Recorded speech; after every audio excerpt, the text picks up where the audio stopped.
Now turn to Section 1. Section 1. You will hear a young student, Andrew, ringing an employment agency inquiring about their services. First, you have some time to look at questions 1 to 7.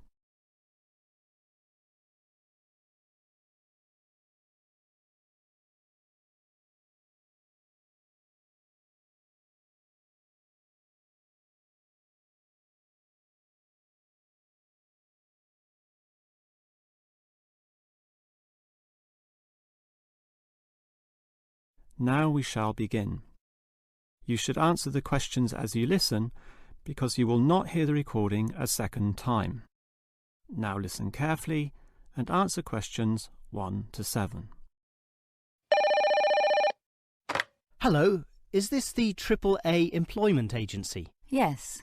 Hi, I rang before. My name's Andrew Peterson. I rang you earlier and gave you my personal details. If you remember, I'm that student looking for work during the summer holidays. Oh, sure. Actually, I have your file right here. But we still need to add some further information. Yeah, that's what they told me, and that's why I'm ringing. What do you need to know? Well, we have to know your main level of education. It's a degree, I suppose. Yes, but I'm still doing it in engineering. It's quite interesting. Some of my friends are studying computing, though, so I'm interested in that also. Well, I'll just write in your main degree subject, engineering. We usually have a demand in computing, though. Have you worked with computers before? No, I just do some programming for fun at the university, but I almost got a job as a computer designer once. Actually, the only job I've ever had was as a car salesman, believe it or not. Well, at least you've had experience dealing with customers. What about hobbies, though? Sometimes they can help develop useful skills. In my free time I don't do much, mostly study. I play chess occasionally at the university chess club. That's right next to the tennis courts, but I'm not interested in that.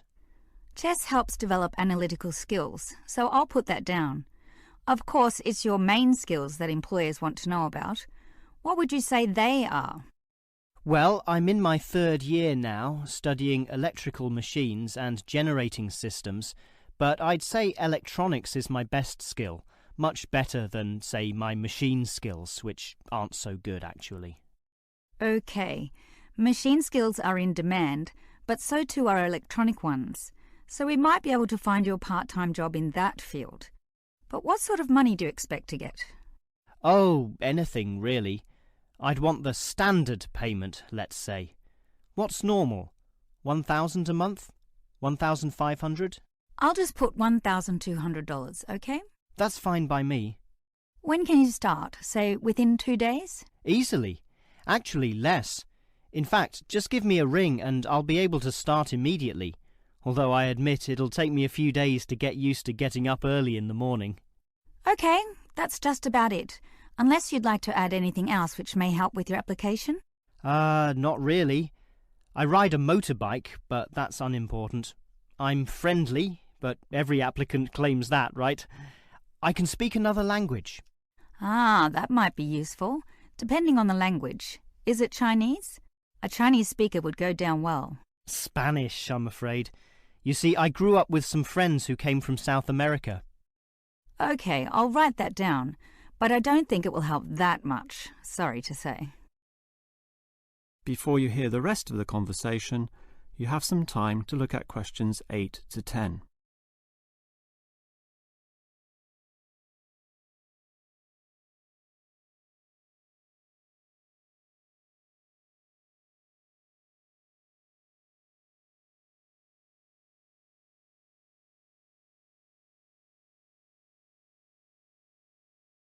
Now listen and answer questions 8 to 10.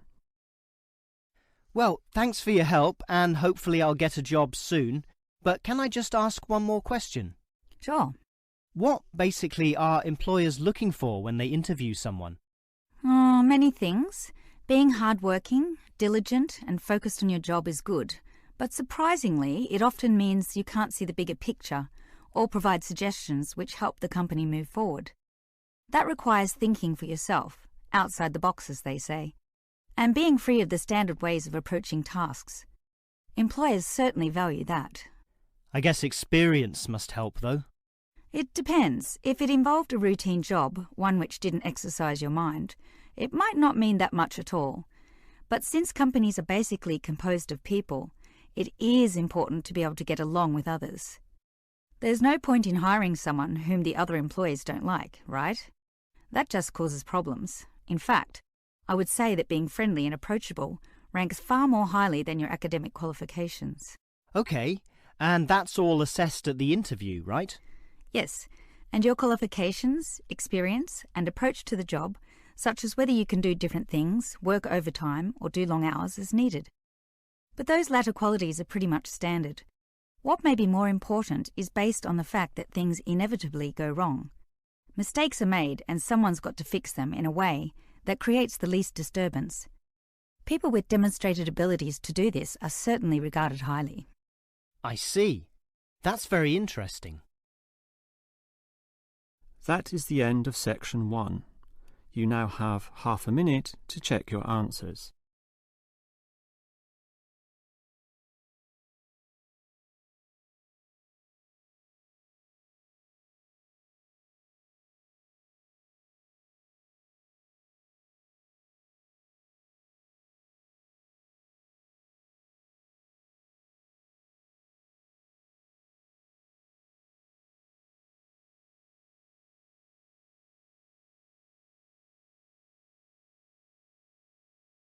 Now turn to section 2. Section 2. You will hear the manager of the fitness centre giving information about the centre to some new customers. First, you have some time to look at questions 11 to 15.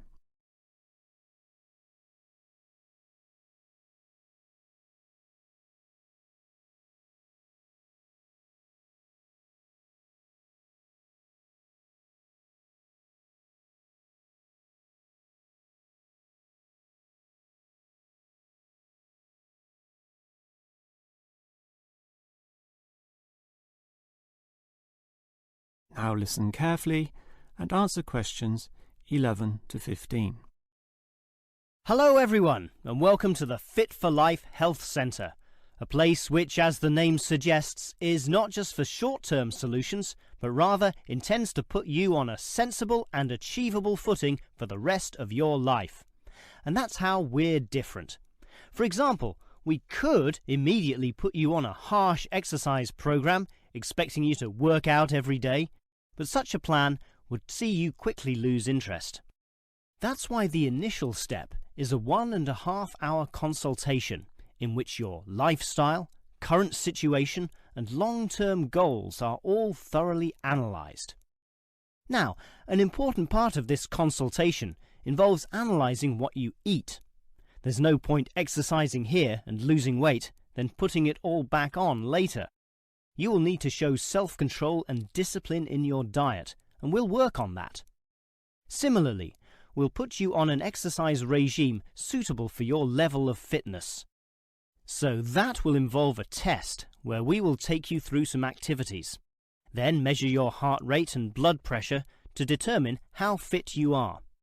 This will be monitored during every subsequent consultation, along with your exercise schedule, and that occurs monthly and not half-yearly, as with many other centres.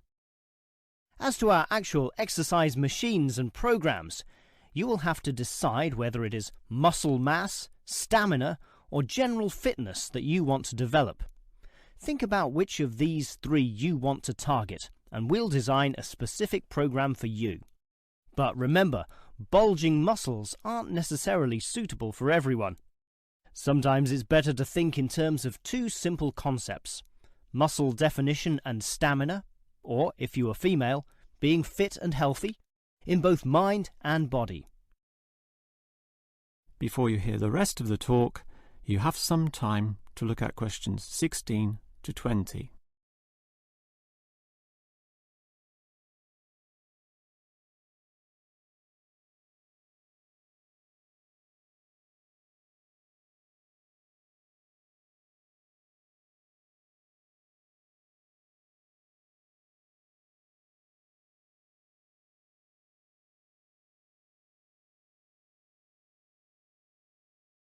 Now listen and answer questions 16 to 20.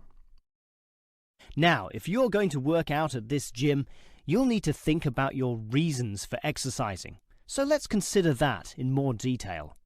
Muscle mass is certainly popular with the guys, probably seeking to impress the girls. And with muscles comes the confidence to do that, right? Well, for that, you'll need our high-stress weight units, where pumping iron is all the rage. Moving on to other benefits, one of the main ones is beating the tension of life, right? And the longer the exercise is, the greater the rewards in this respect. Thus, playing squash can certainly help, and so can swimming. But what's much better, as every jogger will tell you, is their activity. So we have ample jogging machines and they're always popular. They can provide good fitness too, as can the yoga classes. However, again, let's not forget playing squash, which I would say is the optimum way to improve your general well-being. Such an active, energetic game, plus the competitive element, drives you forward into high levels of health and fitness. These, of course, are the ultimate purposes of being here, but remember, the centre is full of like-minded people, all of whom are interesting to meet and valuable sources of information. The yoga classes have a pre- and post-meeting session, so you'll certainly meet others there, although they'll all be yoga enthusiasts, which limits the range somewhat. But whether doing yoga, swimming or exercising, everyone showers, right? So those facilities are where you'll hear all sorts of interesting conversations and really get to know people. Not like the front desk area, which is mostly empty as patrons go immediately inside to do their exercise. Of course, the front desk can answer all your questions and has information brochures and such like, but for knowing more about a greater variety of subjects and community concerns, look at the notice board in the yoga studio, where there's a huge array of papers, leaflets and articles, all for you to read and consider. That is the end of section 2. You now have half a minute to check your answers.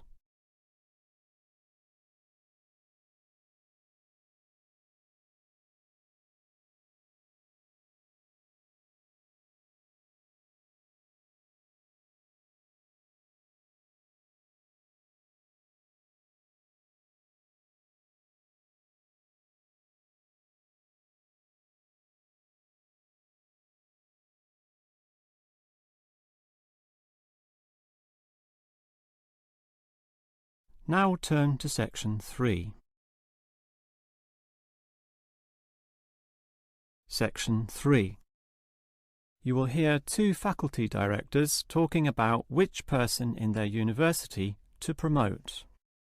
First, you have some time to look at questions 21 to 25.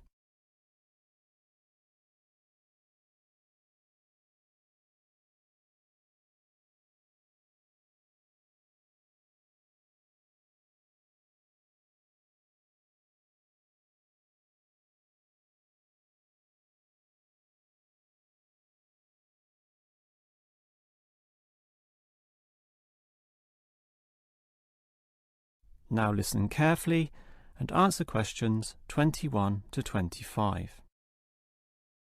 Okay, we've got to decide who to promote to leading education officer.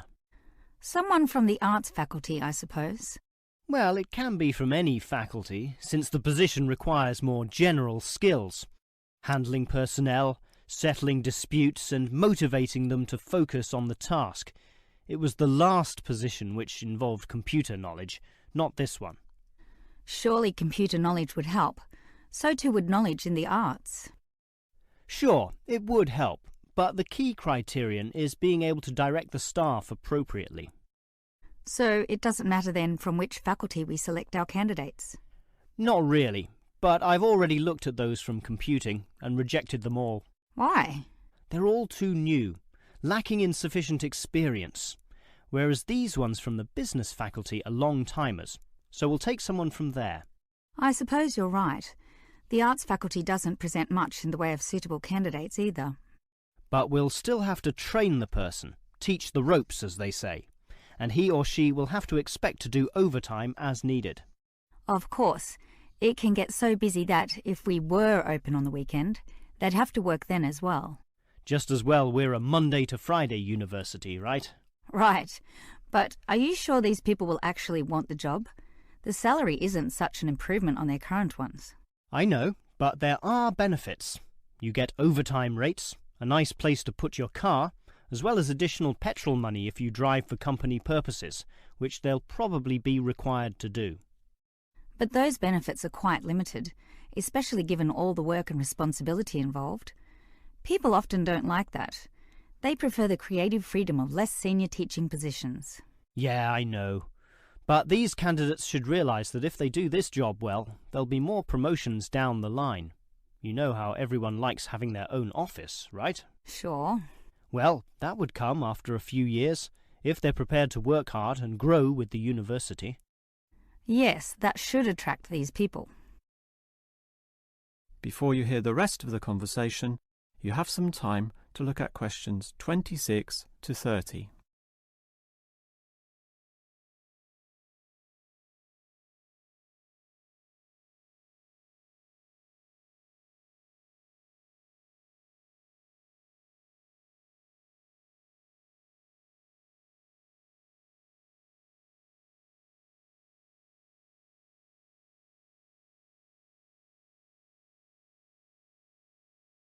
Now listen and answer questions 26 to 30. Well, that's enough talk about the job. What about the actual candidates? How many do we have? I've narrowed it down to 4. Just using their first names, that's Stephen, Abdul, Lek and Oscar. As you said, there's quite a bit of experience between them, about 34 years in all. What's the exact breakdown of figures? Abdul and Stephen both have 7 years. Lek has 1 more, and Oscar is the most experienced at 12. But who's the most qualified? Stephen and Abdul have an MBA. Oh, sorry, Abdul's got something called a MBP, some foreign thing which translates as Master of Business Practice. I'm not sure what that is, but does he do the job well? Very well, apparently. Better than Lek and Oscar, who hold a degree and some certificates respectively. But we have to think about any drawbacks. You know, possible issues with any of them. I asked their respective deans for feedback, and I found out that Stephen, the younger one, drinks a bit. So he has a problem with alcohol? No, he never drinks to excess, but at the bar he's often expressed his intention of moving on, of teaching abroad. Ah, he's not stable. Not stable at all, apparently. We'll never know for how long he'll hold the job. We need stable personnel, and people without family problems or sick relatives like the last guy we promoted. What about Abdul, then? Will he do? He might do, except his English language ability is limited. It's functional, but a bit broken, and meaning is sometimes lost. That's not the problem with the next candidate, Lek, who has good language ability, but this job involves handling people, and his dean says Lek's attitude is bad. In what way? His manners are okay, and he's interested in his job, but he believes there should always be adequate leisure in life. He definitely won't work overtime and complains a lot already about his job. But this last candidate, Oscar, is probably not the right one either. Why not? Not another problem with language. His first language isn't English, but he speaks it well enough. He's stable with a good attitude, but his age is the problem. Age is not a problem. That would be ageism, and I don't believe in that. But with his age comes health problems as well, and serious ones at that. Oh, that might be an issue then. That is the end of section 3. You now have half a minute to check your answers.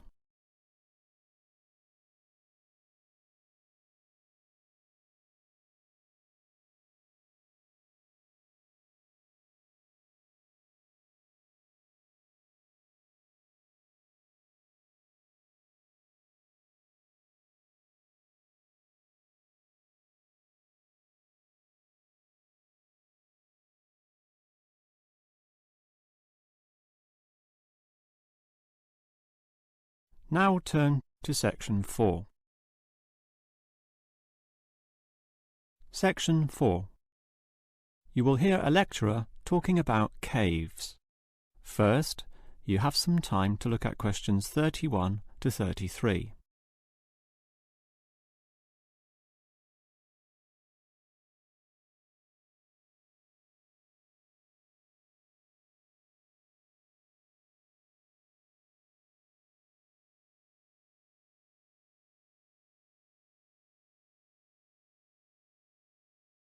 Now listen carefully and answer questions 31 to 33.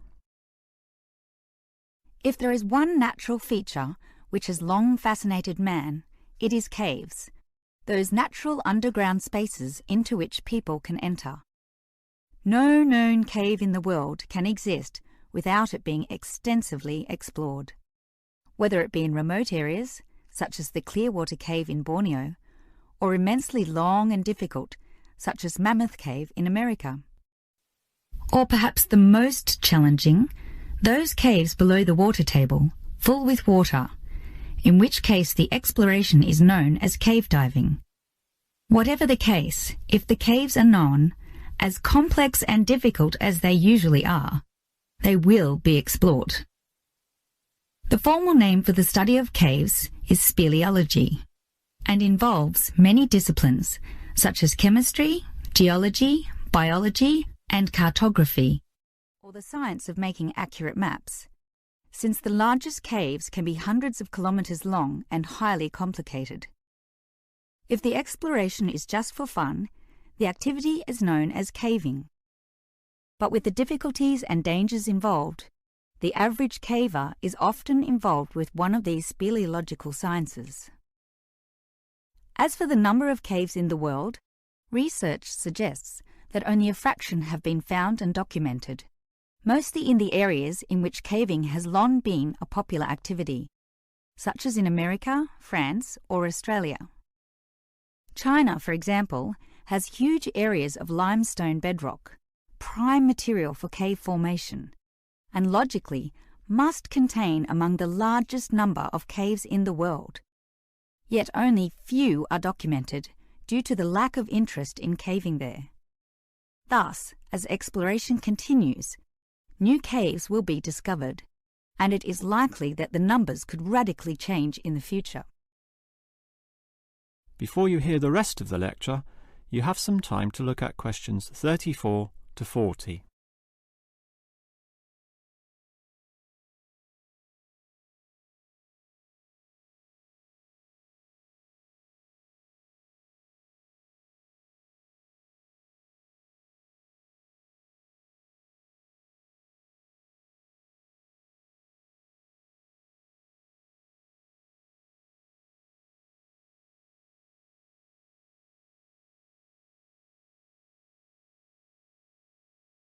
Now listen and answer questions 34 to 40. With caves being such mysterious and intriguing places, the obvious question concerns how they form. The most common cause is the effect of slightly acidic water in a process called dissolution. Here, water seeps into the ground and down through rock masses. If this rock is soluble, the water dissolves some of it, and over time, the passage expands to become a cave or cave system. The largest and most common of these involves limestone, although other materials are possible, including gypsum, marble, and even salt. Now, if the cave is formed at the same time as the rock, it is called a primary cave, and the most common of these are lava tubes. When lava from volcanoes flows downhill, the topmost surface cools and solidifies first, leaving the hotter lava to continue to flow beneath. If most of this eventually flows out, a hollow tube is left. The country, Iceland, has some excellent caves of this type, and even far-flung Australia has a few. Finally, there are sea caves, formed from waves pounding into coastal cliffs and eroding into fault lines or softer rock. These caves are usually the shortest, about 50 metres at most, since the erosive action of the waves can only reach a certain distance. However, it is limestone caves which will always be the most interesting. This is due to the presence of limestone formations. As the groundwater seeps downward through the ceiling of the caves, it encounters a different pressure and temperature, causing it to deposit a small amount of its dissolved calcium carbonate.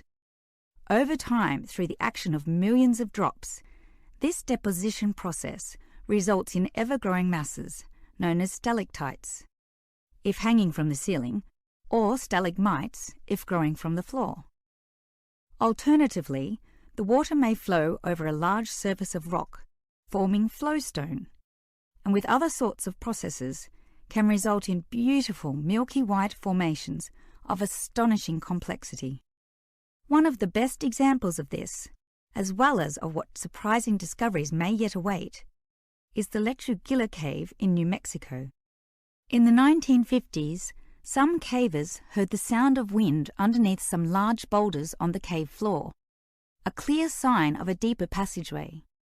It took until 1984 for a group of cavers to gain permission to start digging, and 2 years later, in 1986, they broke through into a walkable passageway, unlocking one of the longest cave systems in the world, the deepest in America, and some of the most beautiful formations ever found. Unusually, many of these were yellow with sulfur, suggesting that the caves were a result of hydrogen sulfide from nearby oil deposits. This was forced through fracture lines, combining with existing groundwater to form sulfuric acid, dissolving the limestone from the bottom up instead of the normal top-down seepage which characterizes most limestone cave formations. That is the end of section 4.